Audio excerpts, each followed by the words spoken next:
Hello and welcome to Quick Solution. In this video I'm going to show you how to add WhatsApp button to your Facebook page.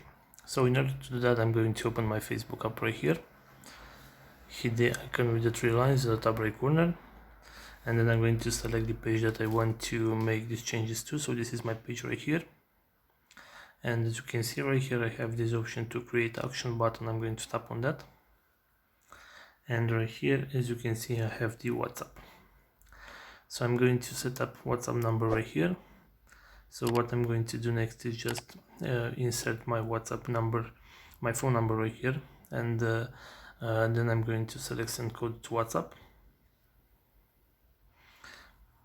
So right now I'm supposed to get a code through the WhatsApp application right here, which is this one right here, and I can insert the code, the WhatsApp code right here, and then I can hit the check WhatsApp option in order to add this button to my Facebook page.